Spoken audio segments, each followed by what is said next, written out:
Hi, welcome back to Guessagaingaming. So today, just to take a break from all the woke, crazy stuff going on in gaming and from the games I've been playing more recently on the channel, I thought I'd just talk about Cyberpunk again. It's a game I played often and a lot, and I still continue to play.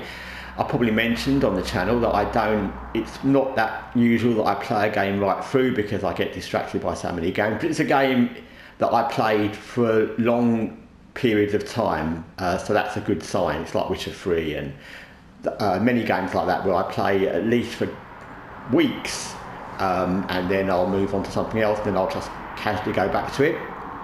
So what happened with Cyberpunk, and the kind of point of the video I'm making today, is when I started, without any knowledge of the game previously, I started as a Nomad, because it just sounded like something to start as, and I had no reference points to what was a good path to take. So I started as a Nomad, as V, and I kept going, and then at a certain point, I think I was on about level 25, something like that. I stopped playing for a while, and as you do with games that take a bit of like remembering, not just the story but how to use the controls, which becomes confusing if you play lots of games. They've all got slightly different schematics of controls. I couldn't remember how to get back into it, so I started another complete new game as V, as a street kid, and that went on, and it just so happened that the two, and I went back to the Nomad because once I knew how to play it again, I remembered. I thought, let me try the last playthrough I did, and I've been sort of alternating between the two off and on. I'll just show you so you know. So there's my Nomad, is now level 36, which is where I am with that one, and Street Kid is level 31. So they're pretty close to each other in where they are in levels. And also my original playthrough with the Nomad with V was as a male V, and my subsequent playthrough with the Street Kid was as a female V.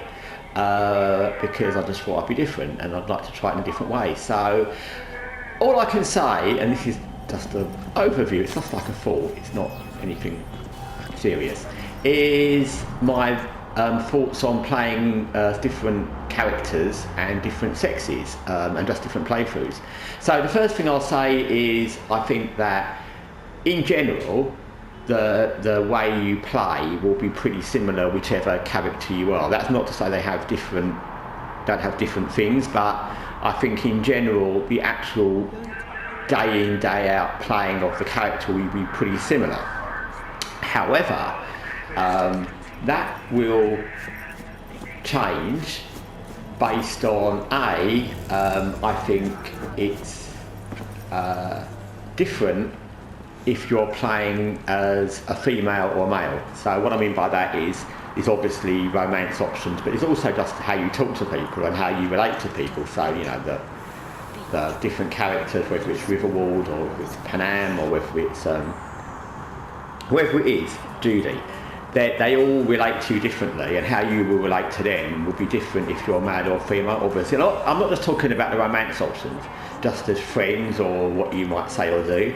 So I think the whole interactions with the other main characters will be different depending if you're male or female, which is interesting. I mean, it's quite weird having been in the first playthrough when I was the Nomad as a male, and I was keen to romance Panam because that's the kind of girl I'd probably go for, and then to play as a female V, where I was kind of Panam's friend, it was just different. And the same with Riverwald, obviously the other way around, the same with Judy, although I never really wanted to romance Judy as either character, but that's just me.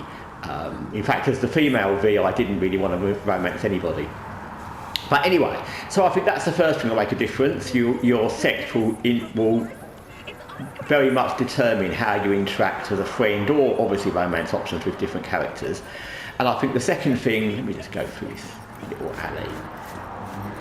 The second thing that will change is I found that just by little things and I can't even name the things I've done differently or not done, but just by things you do in the game, places you go, people you'll talk to, decisions you'll make, the actual options of even the side missions will be completely different. The side missions that I did in the first playthrough as a Nomad, where I've just never seen them again, or they've not been there, and this same with the female V, there's things I found in that I've done, and even when I went back to the Nomad male V, I couldn't find that same mission. That's not to say they don't come out in both playthroughs, but sometimes they don't come out in the same order.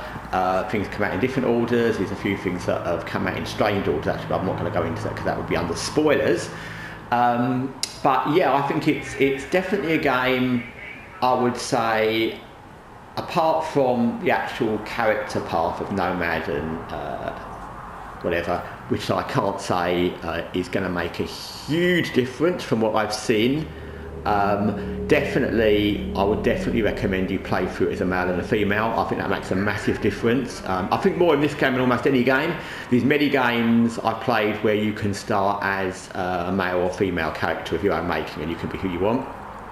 But it doesn't make a lot of difference.